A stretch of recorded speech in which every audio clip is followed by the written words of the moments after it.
The key is if you want to help other people, I think that's what gets you excited. If you're in something only for the money, then there's only a money focus. But I think when you get to the point where you're doing something because you really want to try to help other people, that I think is when just the energy starts to flow. But I already noticed like everything takes forever to build. I love what you said. If you go there after money, it's not going to happen. You got to find the purpose, the fulfillment. We live in a rushed world, let's face it. Everyone wants everything right now. So you send a message, you want a message back. And I think now what happens is because communication happens so quickly, people have lost the thrill in the communication. And communication's key. It's the key to explaining who we are and to build our brand. We talk about communication. I think that communication is a deep connection on another human being, but yet we don't know how to communicate because we don't know how to communicate with ourselves. How big is communication building? It's everything. I will say that there's kind of two approaches. Some people take that fake it till you make it approach. And I'm not a real big fan of that. When you're trying to fake it, what happens is the other person who's knowledgeable may understand that. I interrupt you.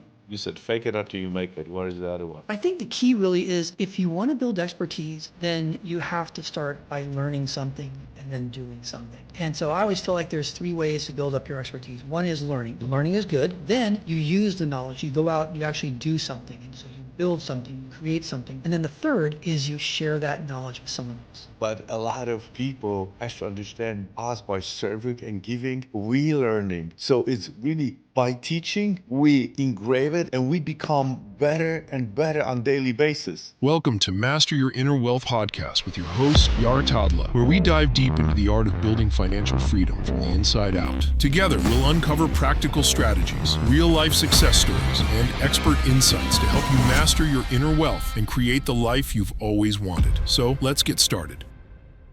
Welcome to the Inner Wealth podcast, Jarek Tadla. We have Anthony Miyazaki from Japan, Hawaii. Go ahead. You introduce yourself. Tell us everything about you. Don't, like I say, don't be shy. Don't be shy. Not at all. I'm currently a professor in the Department of Marketing and Logistics at Florida International University in Miami. But I started in industry and then at one point just found out about academics and decided I'd continue to get more training, more degrees. I actually entered a PhD program for research and marketing, not understanding that this was really a path toward being a professor.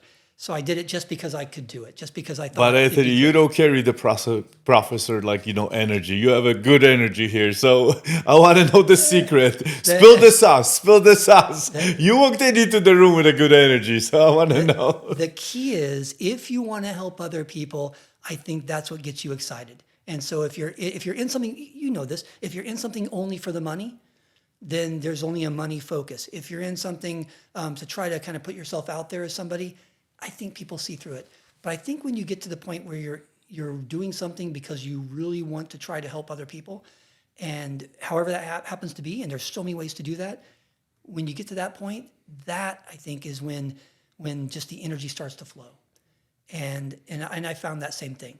So in all the different things that I've done, in whether it was consulting, whether it was teaching, whether it was research, whether it was leading a department and its growth during the time that I did that, all of that really comes to what are you trying to achieve? And as I started to move from the idea of trying to build something for myself to trying to build something for other people, that's when the energy started to flow. Okay. What do you think, like, with the branding? Like, this is my new thing. Like, I've been in real estate for like 31 years. This is like, but a few years ago, I got the wake-up call. I have no idea where to start. I still don't know what I'm doing, Anthony. Like, you're here. You can help me with that. You can help anybody who's listening. I already noticed, like, everything takes forever to build, and we go through the trial and error process, and it's like it's an infinite game. It never stops. What do you think that people like? I love what you said. It's like if you go there after money, it's not going to happen. It's just like you got to find the purpose, the fulfillment, but if there is somebody else starting right now, it's like, but I don't have a purpose. I don't have a fulfillment. Like because a lot of guys, a lot of men and women that are struggling right now, I want to do something. I have 5 kids. Like I want to do something, but I don't know what I want to do. So how do you find that? Like, I mean, your experience is humongous. So it's like, I think there's different things, and what's interesting is I always feel like we think that there's just one thing that we can do. We're trying to search for that one thing, and the truth is, for most people, I think there are maybe 5 or 10 different things that you could do, and maybe you'll do a couple of those things during your life, but most likely you're only going to be able to do 1 or 2 or 3, and that's the key. And so I think the idea is we don't necessarily have to find the one thing, but we could find at least something that we enjoy doing and that we're good at, and then we can kind of move from there. And I think that's where I see a lot of, whether they're undergrad students or master's students, level students. And the master's ones, they've had a chance to go out and work for a while. They have a better idea of where they want to be. The undergrads, bless their hearts, they're just starting out, and they thought, I think I want to do marketing or logistics or finance or chemistry or whatever it was, and they haven't yet had a chance to get to that point where they've realized, maybe this isn't what I want to do. And that's fine. I don't think we have to learn that when we're super young, when we're in our 20s. I think you can learn it when you're 30s, or maybe your 40s or 50s. It doesn't matter. did you guys hear that? Thank you, brother. Thank you. I always I struggle. I hit my bottom of the bottom when I was 46, 48. And I think I was reborn at the age of 50. I was suicidal 3 years ago. And this was I almost, commit suicide. And I always say, I was reborn. And I feel like I'm young. I have another opportunity in life. And I'm definitely don't feel like I have another 50. I want to live to 120, just so you know. So I have another chance of life. And I have time. But we're rushing to get everything, We live in a rushed world, let's face it. I mean, everyone wants everything right now. So you send a message, you want a message back, and you don't want to wait a day. And we're old enough to know of the days when you wrote a letter and then you had to wait for it to arrive and wait for the person to get it and then to write you back. And it could be a couple weeks, but you were happy to get that. And I think now what happens is, because communication happens so quickly, people have lost kind of the thrill in the communication. The idea of getting a written letter that you'd written the person, and then 2 weeks later you get a response. You were excited for that letter. You got it. You read it. You reread it. But now we blow off communication like it's nothing because it's so easy now. And communication's key. It's the key to explaining who we are and to kind of build our brand. Okay. It's funny. It's, when I build relationships, not only with the close one, with the friends, with the kids, with my wife, but, we talk about communication, yet nobody talks about the deep, because I think that communication is a deep connection on the other human being, but yet we don't know how to communicate because we don't know how to communicate with ourselves. Agreed. And we have now so many shortcuts, with the access to all the informations. And remember, when the text message started in my business, I didn't want to deal with anybody doing business that were texting me. Remember, I'm young, but yet I'm old-fashioned. Remember, when I started doing business, Anthony, everything was by the handshake. Right. And now, I'm still young. And then it started 10 years ago when it really got deep. I'm creating a deal, and somebody's texting me text message. Oh yeah, I'm like, that's not how we do it. Well, you're doing real estate deals with Yeah. with Google Docs. Exactly. Which is such a bizarre thing when you think about it. You know what I mean? But I just want to make sure that I'm doing the deals, and I'm like, this is still. I love the deal. I love the money, but I'm also doing this for a thrill of connecting. And this is not just kind of and I lost it, and I was like, I don't enjoy this anymore. I didn't enjoy this anymore. And I realized how deep the connection is and how important the communication is, when the COVID happened. Because suddenly, when we are talking, Anthony, that's an exchange of energy.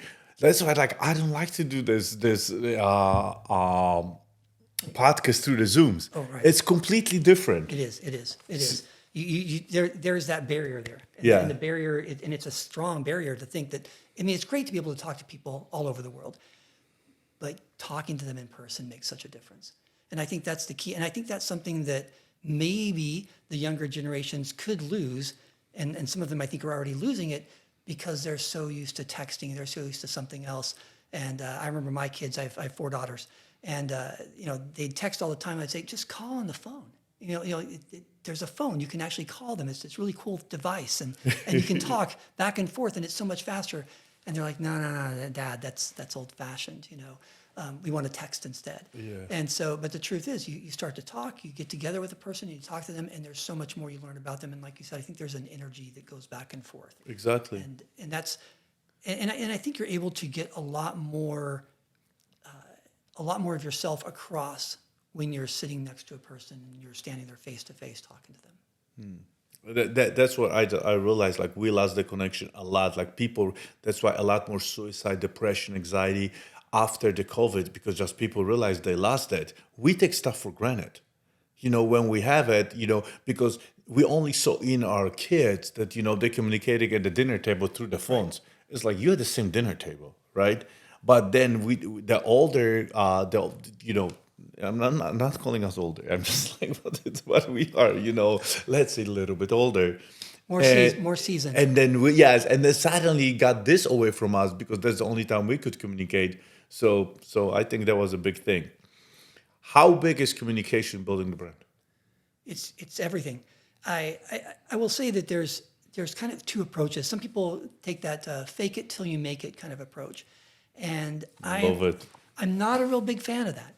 And the reason why is that if you're faking it, then at some particular point, and I will say that there's one good way to do that, which I'll talk about in a minute. But when you're trying to fake it, what happens is the other person who's knowledgeable may understand that. And so you're going into a new job and you pretend like you know about what it is that you know, some tech skill, but you really don't know it, then you're going to look foolish. And you don't want that to happen because now that's going to destroy your brand.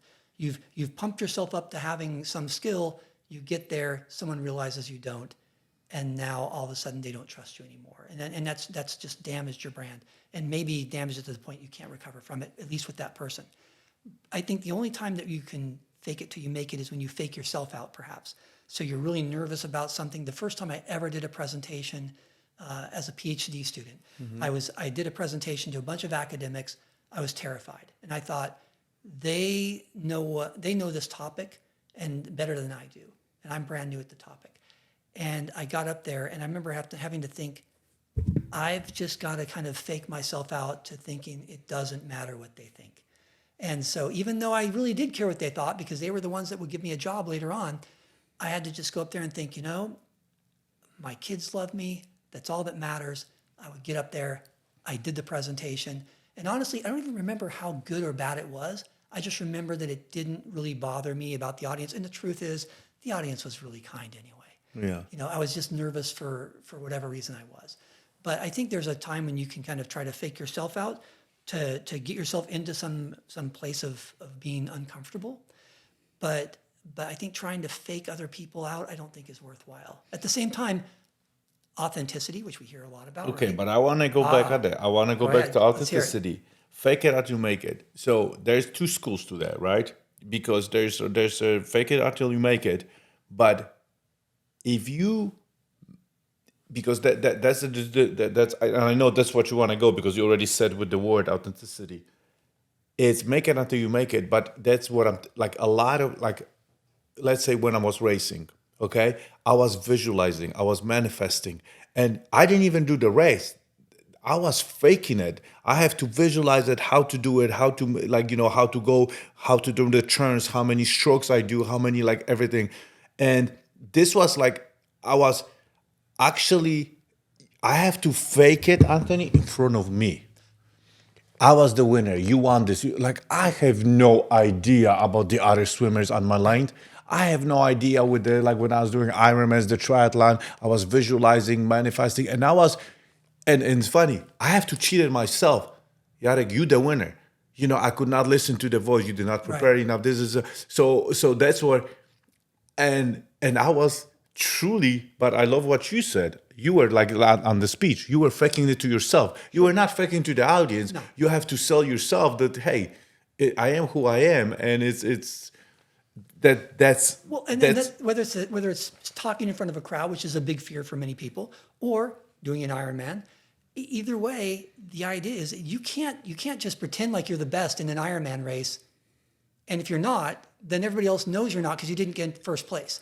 But as long as you kind of can tell yourself, I can do this, even if you're not sure, then you do it, and you did it. And I think that's the key, is you kind of push yourself to that limit. And there's also kind of this, there's some people that say, oh, you can do it, all you need is the dream, or you dream it, you can achieve it.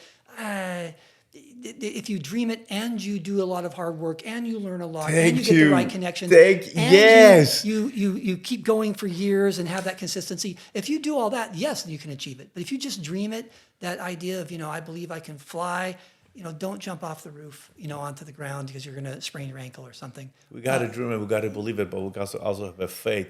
And I keep telling the most important thing, do the work. Just do the work. It's just like you cannot just dream it until you believe it, until you have faith. You can have all those things, all those pieces, but then you cannot sit on the sofa and wait for the train to just pick you up or the gold plane. You just, oh, by the way, jump on it. You know what I mean? It doesn't work that way. And how do you? We're gonna go back to the brain because I did interrupt you.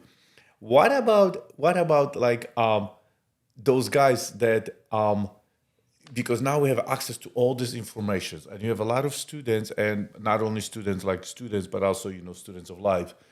How do we tell those guys that the work? Because right now, for us in our age group and older, and it's like the work ethics, working hard, it's normal. Now nobody wants to work hard, and I was like work smart, but it's like. We have all those shortcuts. We have access to all the knowledge. We have not access to all the information. But people don't want to do the work. They don't want to do everyday struggle. They want to, the people don't want to do that. Like, how do you? Well, and it's interesting because you talk about this work smart, right? Work hard, work smart. And for years, I was a hard worker. And honestly, I don't think I was working smart all that time. So I would put in my hours. And I'd stay up late at night. And so it gets past midnight, gets past 1 a.m., past 2 a.m., and you're still working. And you feel like, I'm going to keep on going. Mm-hmm. But the truth is, the marginal return is decreasing, right? Because sure, you get a little bit more done, but you're not getting as much work done per time allotment, per hour, per 30 minutes as you were doing before. And so the key really is moving over to working smart. And I always think about Stephen Covey's, sharpening the saw story, where he talks about the two lumberjacks that are working and they're sawing and they're having a competition, and there's a giant pile of logs in between them, so they can't see each other.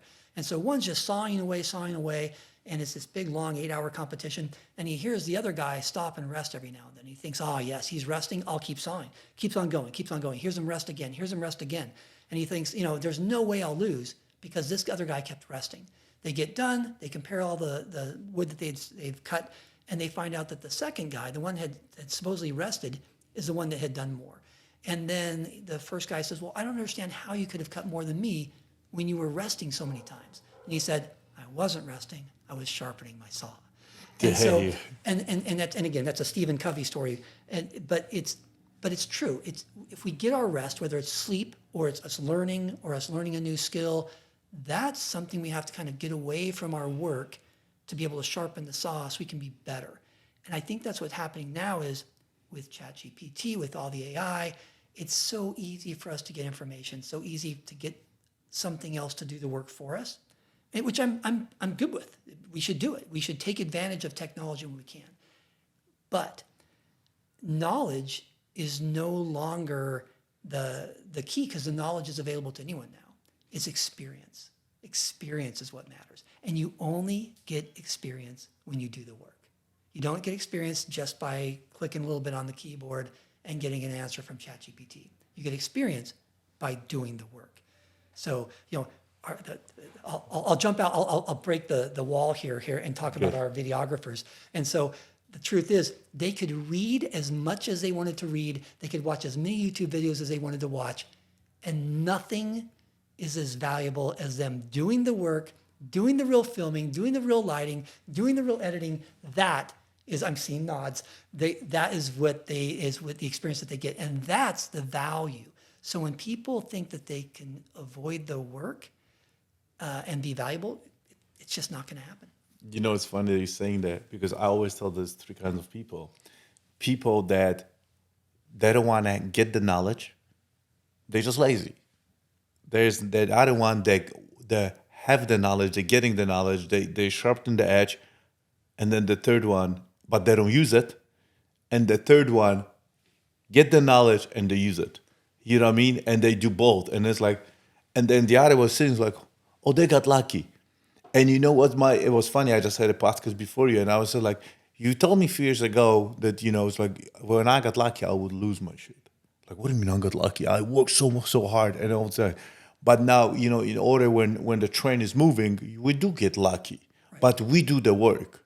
You know what I mean? So it's without the work, there's nothing will happen. You've built your opportunity to get that luck in a sense, right? So it's like the opportunities were there, but you had to work to find the opportunity. You had to look for it, and you had to be prepared for it.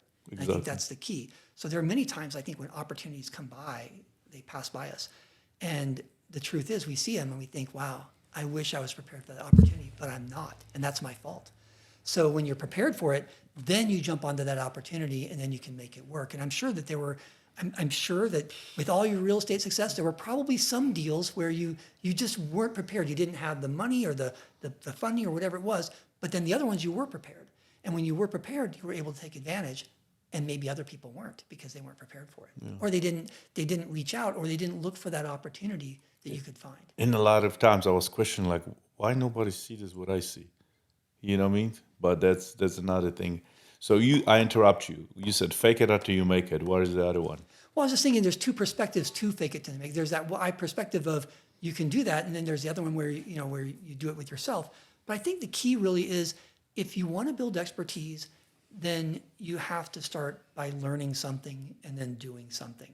And so I always feel like there's three ways to kind of build up your expertise. One is learning. Mm-hmm. So learning is good. You got a bunch of knowledge. Okay, that's great, but so does ChatGPT, and it has more than you.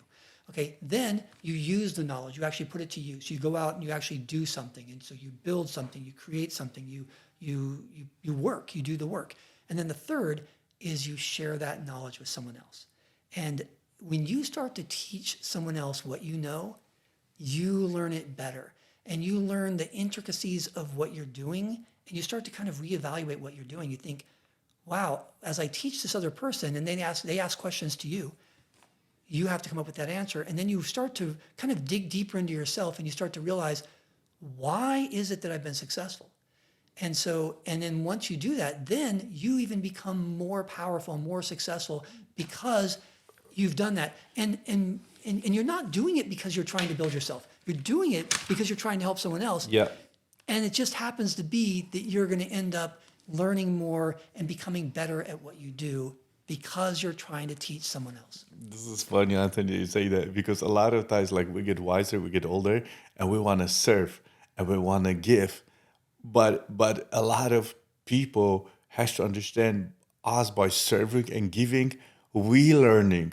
We are sharpening the edge. It's like, I can't believe I said this. I can do this. Oh my God, I do this in this state of my life, in this stage. I'm doing, but not here. I'm doing this. So it's really by teaching, we engrave it. It's get like harder in our DNA, and we become better and better on daily basis. You know what I mean? It just never stops. And we want to teach the people that will challenge us. And so I've seen many professors in my life in academia, and you have some that they want the easy course. They want the easy students. They want the ones that will just sit there and listen.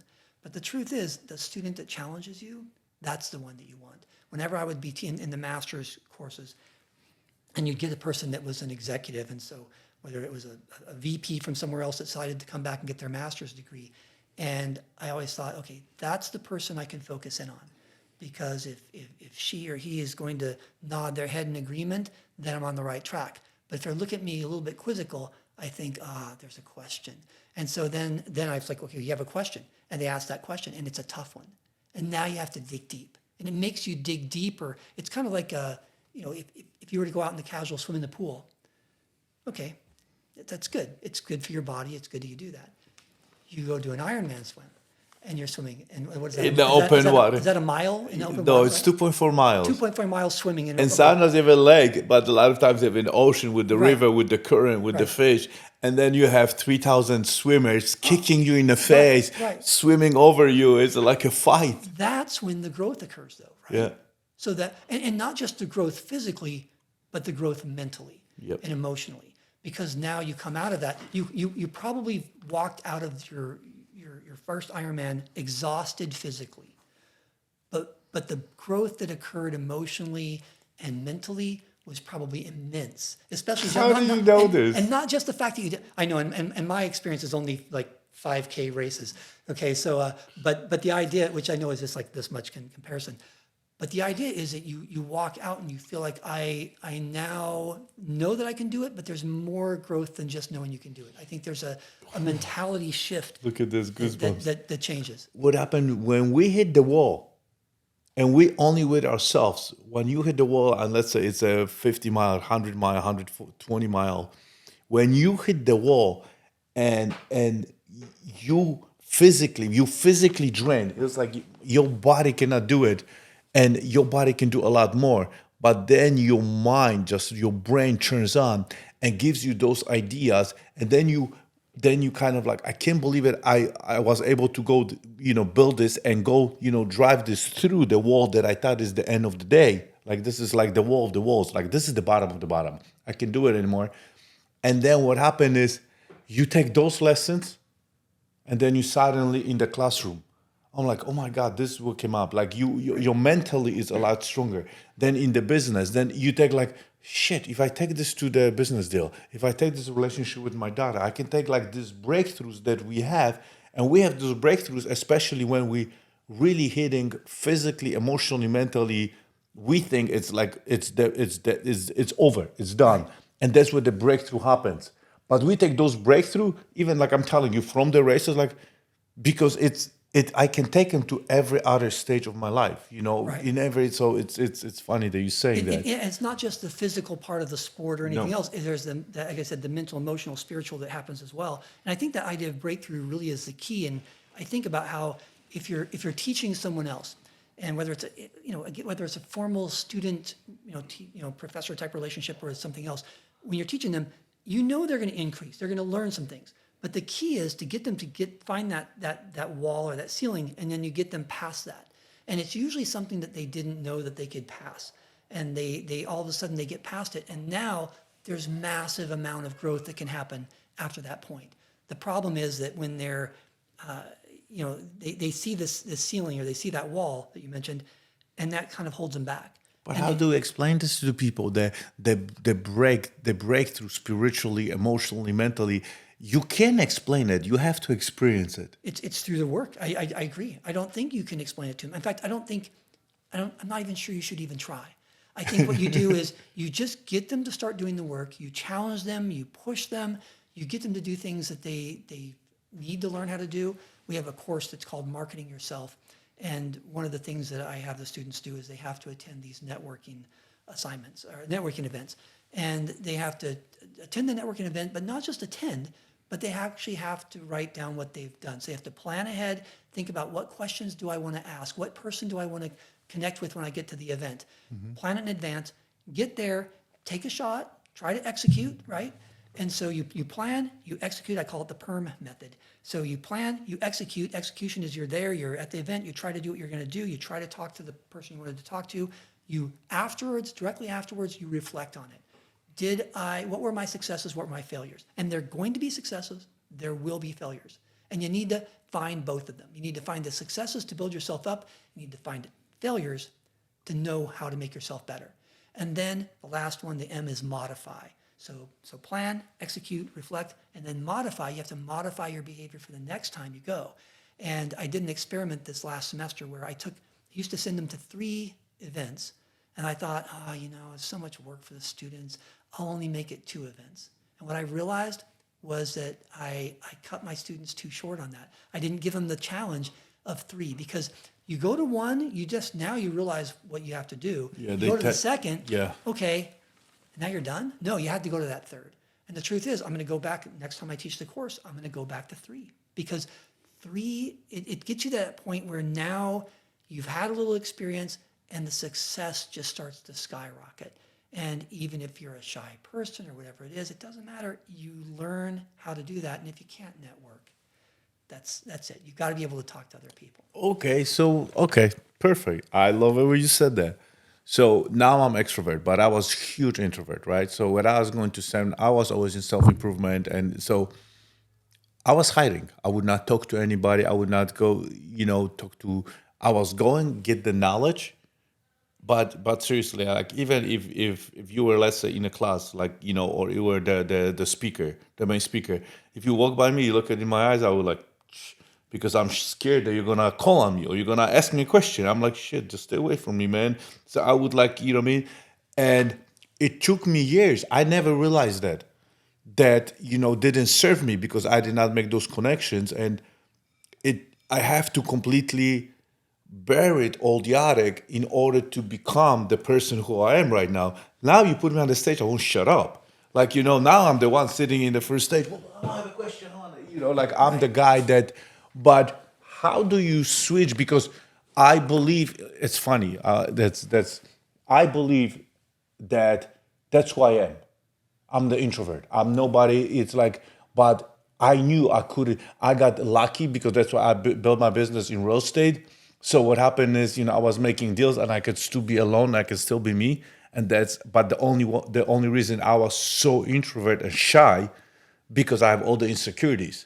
But it took me years until I almost killed myself. I realized that that's not who I am. I love I didn't even know how to receive love from people because I was so locked in. Right. That's why my marriages failed. And how do you help somebody else? Because you for sure have a lot of students that are introvert, and it's like, I'm not doing this shit. Well, and I will tell you, I take a little bit of a different take on the whole idea of introversion and extroversion because I think you can have both at the same time. And I think it's just that one kind of presents itself at a moment. And so instead of thinking of it as a continuum, I think of it as two different things, that you can be both an introvert and an extrovert in the sense that an extrovert is gaining that, that energy by being around other people. You're at a party and you really love I it. always thought those people got easier. Right. But then at the same time, though, and you can be an introvert at those moments that you really enjoy your quiet time, right? And so whether it's meditation or reading a book or just taking it, easy, a nice little swim in the pool by yourself, you can have both. But you can be a shy extrovert, right? You can have that shyness out there. And I think the key is to be able to kind of break past, and I think you hit on it, it's the insecurities, right? The first time I ever stood up to speak, and I remember the very first time that I gained a fear of public speaking, I was doing a small little speech, and I stood up, I started to do the speech, and I literally felt like things getting black, like I was about to pass out. And I stopped the speech and then went and sat down. And that was it. And people looked at me like, why did he stop so quickly, so abruptly? And it's because I felt like I was going to pass out. So for years, I would be really careful to make sure I ate enough beforehand, so I had enough food or something else and energy, because I was so afraid. And then it took a while before I could break out of that fear. And part of that was that idea of fooling myself, right? To go up there and think, I don't care what other people think. I'm going to do what I'm going to do. But then I'm dealing with I'm not worthy. I'm not supposed to be here. Well, how do you deal with those inner voices? Know this. The biggest battle you have is not with the people out there. The biggest battle you have is inside here, right? Listen to this, guys. Listen. Can you it. say it one more time, please? Okay, the biggest battle you have is not with the people out there, not with Thank your you. friends, your family, your audience. The biggest battle you have is with what's on the inside. Amen. Right? And that's the key. So once you accept that and you think, okay, it doesn't really matter. Like I said, I would think in my head, my daughters love me. What everybody else thinks doesn't really matter to me. And I remember my I shouldn't even say this on the air, but I'll say it. You can say it on there, believe me. My first video I ever put up on YouTube. First time, and I thought, wow, this is really big. I don't want to do this. I really am. I'm more of a behind the scenes kind of a guy. That's how I felt. I put up my first video. First comment I ever get, first one ever, was, I'll look right at the camera. Those ears, bruh. you know? And it's like, so I grew up my life knowing I have big ears, but I grew Oh up, my and it's like the first comment. And I was like, and it was funny. I mean, like I'm past 50. I'm thinking, wow, you know, it's like I've gone over this. I went from wearing my hair super long all the time and covering my ears to just cutting it shorter. And I get this comment, and it was interesting because it twisted the knife, right? And I thought, how could it hurt this many years later out of grade school or whatever? But it does, right? To those demons are still there. And so, and I remember later though, I waited about 2 weeks because, you know, you don't ever go back and fight with a troll, Yep. right? So I waited and then I deleted it. And now I wish I had never deleted that because the truth is now I almost have it as a badge of honor. And that's why I'm willing to talk about it, because it doesn't matter to me. What do I care if someone doesn't like the way I look? Anthony, I am who I am. Right? You read the book? Huh? 48 Laws of Power? I did not. This is my Bible. This is taking power away from people. You know, like, people ask me, like, Jarek, like, what is the biggest, like, I have a lot of superpowers, right? But it's like, that is my biggest superpower is, like, I make a decision on the spot, Anthony, like, on the spot. And my second superpower was, I have zero attachment to money. Zero. There's no emotional attachment whatsoever. If I lose $1 million, $100 million, $40 million, I don't give a fuck. Excuse me, I'm cursing a lot, just so you know. But you watch my podcast. I need to share this with my students, and so Okay. I'm in your house and your podcast. Yes. And I'm like, don't swear so much. Yes, there you go. So there is zero. And it's like, you know, sometimes like we have to take the power away. You know what I mean? And it's funny. I want to walk. That's because I already when you said about this stuff, isn't it the best failures? Like, you know, the comment. This is like the best comment, because not only give you something like, oh shit, I have to work on something. This is because it's not about the ears. It's not about the comment. It's got zero to do with anything. It's got like all the wounds and the trauma and the demons they were talking that I thought I got this taken care of. And then we go through life and we didn't. Right. You know what I mean? And I always talk about it like, attach the elephant or attach the problem when it's small, you know, and we just put this on the carpet like what happened to me, Anthony. I put this stuff on the carpet, all these wounds and the trauma and the demons for so many years. And I'm big about compound interest, you know, that's how I make money. But that's at the same time into my compound pain. Right. And what happened, the compound pain is grow a lot faster than the interest. And it was hurting me, and it was just eating me. It was eating me alive. And the insecurity was getting bigger and bigger and bigger. And how do you deal with that? How do you when this stuff happens? Because it's like we're gonna go through life. You know, we're gonna have, you know, generational trauma, childhood trauma, wounds, all this stuff, a lot of hardships. I think the key there is just that you have to think about the things that are important to you, right? And I think part of it is knowing yourself and knowing who you are. And so, you know, you've talked about building the brand. I think the key to building a brand is you can't build a brand unless you know what the organization or the product or the person is about. And so you have to do that first. And I don't think most people really know themselves very well. So we think we do. But the truth is, or what they'll do is they'll go online, they'll do Myers-Briggs or some other test online, and then they think that for some reason that's who they are. And I look at those more as like a horoscope. It's like But they help. They're helpful to help It's a give tool. you some insights. Right? Yes. Exactly. I think that's Yes. the key. When I have my students do something where to build a brand, I say there's two big things they have to do. Number one, they have to do some type of a raw materials assessment, right? An inventory. And you look at your strengths. And there's tools that can help you, but the truth is you can, and I always say you can go to an online tool if you want. You can think about it yourself, but then ask other people as well. Yes. In other words, ask your family, ask your friends, you know, what are your strengths? So I do strengths, potential strengths, because a lot of times we focus on what we're good at. We also have to focus on what we could be good at. Could you be good at math if you actually put your mind to it and worked on it? Could you be good at these other things if you really took the time to study? So your strengths, your potential strengths, faults and bad habits. How do you find them? But how do you find them? Like, let's say, because that's what I like the Myers disc test. Like, I do all those tests for people, for all my employees, for everybody else, and then I do them also like, every few years because our personality change. And now because I surrounded myself by great people, so I also do them, and then I have somebody else assess it. And my coaches, my therapist, Right. my and they's like, hey, let's talk about it. How did it change? And this is, but a lot of people don't have access to it, and we don't know how to ask the questions. So why would we good tools It's test? hard. Because I think knowing ourselves, especially with the younger age, is everything. It is. It is. Because we still get to know each other, I'm still like but my one of my life coach, like, Eric, you've been telling that you're a toddler, emotionally intelligent, that if it comes to emotional intelligence and fitness, you're a toddler, or you just start walking. Jarek, you've been saying the same thing for 6 years. It has to stop. Right now you graduated, you 8 years old kid. You know what I mean? How do we teach that, or how do we, because that's what I think. And then, like, don't crucify me, please. That's what I think when the school fails. No, I agree. I think you have to get that from looking in the mirror, analyzing yourself, but you also want to know what other people think. Because remember, a brand is just what other people think about you, right? It's not what you think about yourself. You may have some idea in your head of who you are, but if they don't know it, we go back to communication.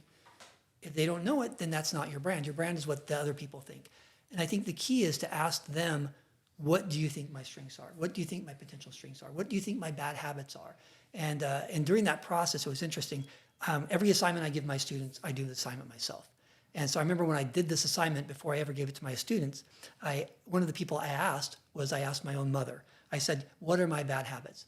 And she just made a huge list, just kept going, oh, here's another. And I thought, wow, you're being brutal, but she knows me. She knows you. And so she was able to do that. And sometimes she would say something, and I'd think, well, I'm not sure that's who I am anymore.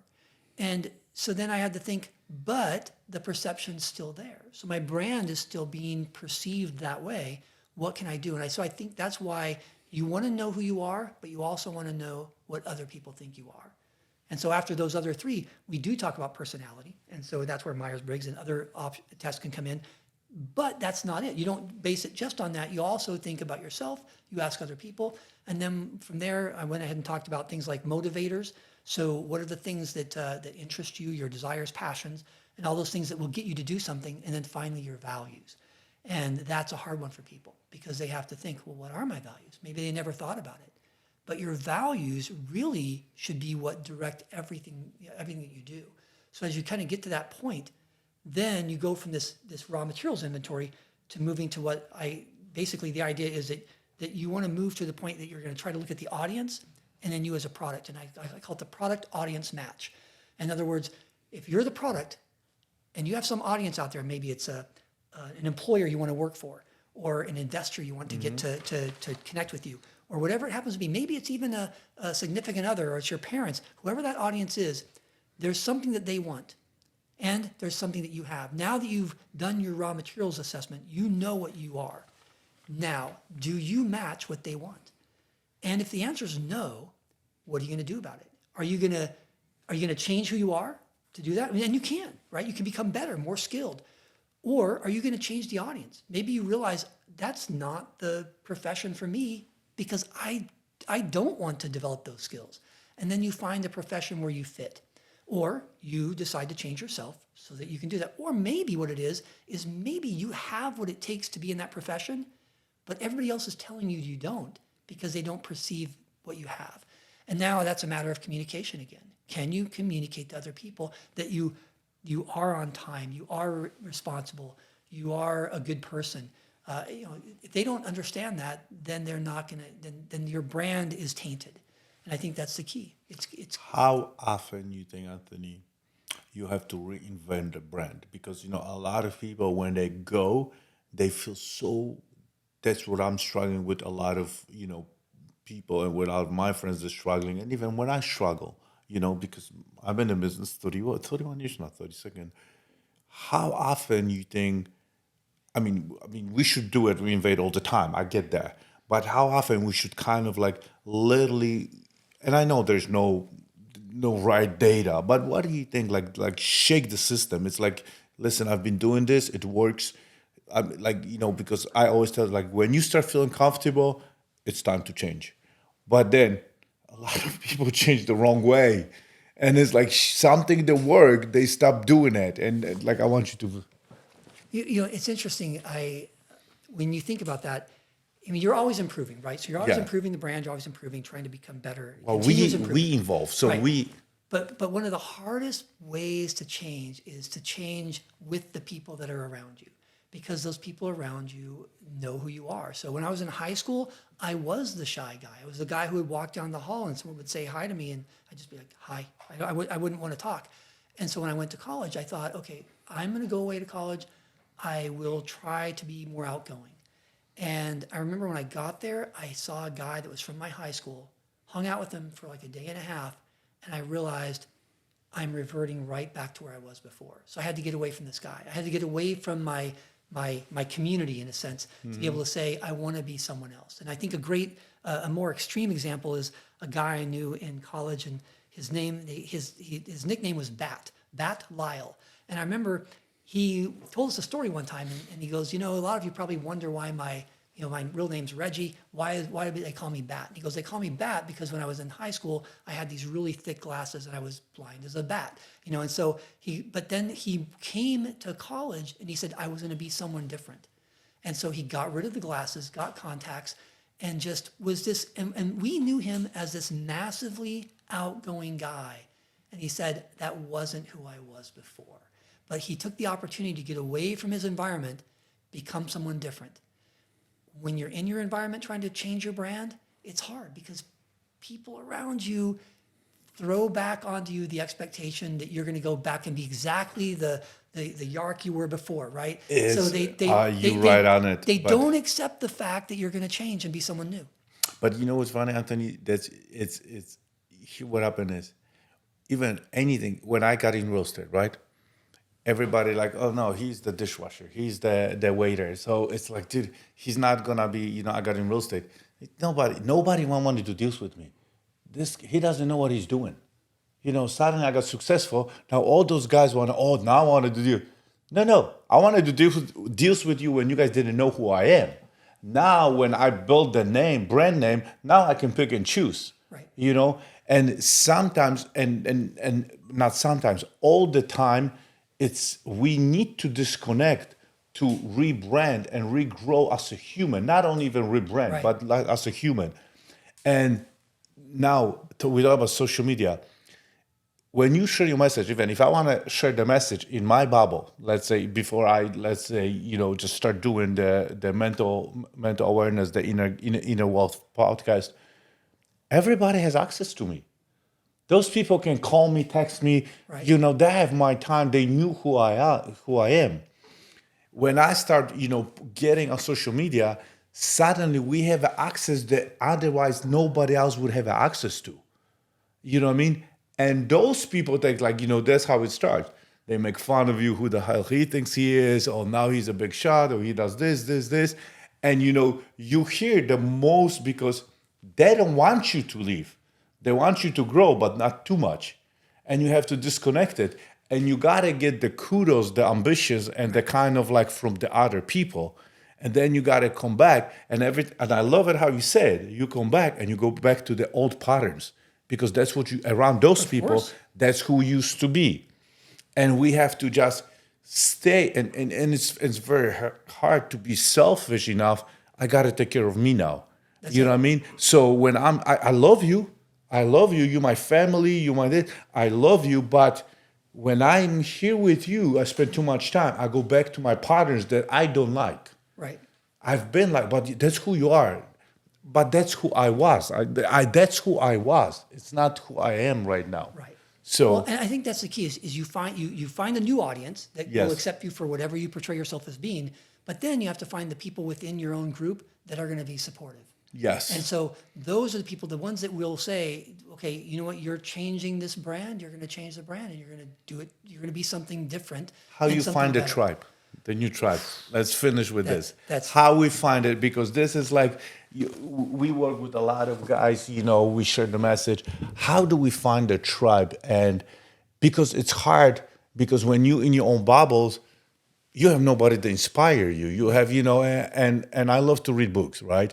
I mean, but but you still need the connection. You still need the energy. You need the one sentence here.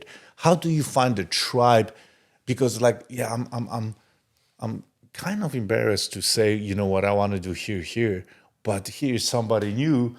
You know, I just met you. I can tell you my idea. Right. And even if you tell me, Jarek, you freaking delusional, dude. Right. I'm like, okay, but Anthony, I just met him. I can never see him again. And you say like, Jarek, this is the right way to do it. And you can take me, even show me the right path. Right. How do you find a tribe? How do you? I think there's two parts of that. One is part of it is they find you, right? Yes. They find you. But I do think that there you have to be selective. And you talked about you surround yourself with people that aren't necessarily going to be yes people, right? That's a big problem people have, especially when they become successful. That's what you said about the question. You understood that they want to ask the most difficult question because that lets you grow. I love when you said that. Because if you're around the yes people, then it's hard to get feedback. Because every time you ask them, hey, what do you think about this idea? Everyone around you says, oh, it's a great idea. It's a great idea. And so that's what happens with celebrities, politicians. Everyone around them is so afraid that they won't be in their inner circle anymore by saying that I disagree, that they say yes. And so you have to find the people that are willing to say no, or you have to know your personality enough. And I remember when I first started doing, I did it for a couple years. I did these Marketing Minute videos on YouTube. And I had promised myself I would do 2 years worth of weekly videos, so 104 videos. And I remember after about 30, I was getting tired. And I remember a person I knew said, hey, you know what, just you don't have to do this. I mean, just because you made a commitment, you can change it because it's not really a commitment. And I thought, oh, you're right, but I'm still going to do it. But what really was great was one time, and I made sure people all knew that I was going to do it. And I would do it every week. And at one point, there was a guy I knew who was not really my friend at all. Okay, so we were kind of rivals. And he had noticed that I had not done a video that week. And he pointed it out to me. It's just like, and he pointed it out in kind of a little bit of a kind of snarky way. And he's like, you know, hey, I guess you stopped, huh? You know? And it was the perfect thing for me because I'm competitive. And so once he said that to me, I went right back in it. And I'm grateful to him. He didn't do it because he was trying to help me. He was doing it to kind of dig it in and twist the knife. But the truth is, it was helpful for me. So sometimes I think it's not just your friends that are going to help you. Sometimes it's the people that are fighting against you that will help you the most. And I think the enemies help you the best. And you have to open up to that. Yeah. You have to open up to it. Okay. It's, you know, I know that one of the things about branding that I want to make sure I leave with you is a statement on branding, right? You'd asked about that earlier, and some of the notes beforehand. And when I think about branding, your brand, you have to develop a brand so it will be memorable. So memorable, number one, meaningful, number two, and then motivating. And so memorable, meaningful, motivating. Memorable because if they don't remember your brand, if they don't know what your brand is, they can't repeat it to other people. And this is why I tell my students, I have a lot of students that have names that come from all over the world, and I tell them, say your name clearly when you meet someone. You can't just say it really fast. Anthony Miyazaki. What? Anthony Miyazaki. Jarek Tadla. Okay, if they don't know your name is Jarek, how many times has your name been mentioned? Good. Right? Okay. Anthony, don't go there. Okay, right. Please, name. Come on, Joel. You're like, he's laughing, looking like that. It's like, dude, it's like people butchered my name, man. Because it's spelled with a J. That's why it's like they don't know. Like I asked you, I said Tony and Anthony, and you just told me, dude, when teacher told me Tony, I didn't even look at it. It's like, I'm not calling you Tony. I got you. But the idea, though, is if they know your name, now they'll say, oh, I met this guy named Jarek. He was awesome. But if they don't remember your name, they won't do it. So there has to be memorable, but then meaningful. You have to have a brand that actually means something to other people. They meet you and they say, I liked this person because of this. And so you have this kind of, whether it's an energy or a friendliness or an openness or whatever it is, there has to be something there. And then the last one, motivating. And I don't necessarily mean motivating as is it's going to inspire you, whether it's a brand of a company or an organization or whatever it is. But that could be part of it. But really when I say motivating, meaning that if your brand gets people to do something, in other words, if you're a company, you want your brand to motivate them to buy your product, right? To buy your service, whatever it happens to be. If you're an individual, maybe you want your brand to motivate someone to change their behavior and change their life. I So call the it idea- emotional attachment. Yeah, to so the if you brand. do those three though, so it's memorable, meaningful, motivating, you do those three and you focus on that. And of course, for companies, you have to have a brand that's gonna move boxes off the shelf. And so many stories I could tell you, but I know it's a short podcast. That's okay. I need you for branding. And I always say one word, but because this is such a deep issue, it's not easy. Branding is not easy. Okay. If you have a choice, I'm gonna put you on the spot. Just say one word in branding. One word. I'm not gonna give you. I know. I let you think. I know. I know because it's like how am I going? So Right, that's why right. I give you time. I'm going to go with motivating. If your brand doesn't get someone to do something, then it's just there. You have to make sure that your brand is motivating. It's got to motivate someone to do something. That's it. You wanted one word, motivating. Wow. Well, guys, you know where to find me. Now you gotta find Anthony. Where can we find you, Anthony? They can find me on LinkedIn. They can look me up. You'll put my name in there somewhere in your We're gonna put the link. We're gonna put everything else, and follow us. Follow, LinkedIn, YouTube. That's where I'm at. and then we can find more stuff. Thank you. I appreciate you. Thank you. This Appreciate was it. amazing. Thank you for listening. Leave your comments and subscribe for more insights and master your inner wealth.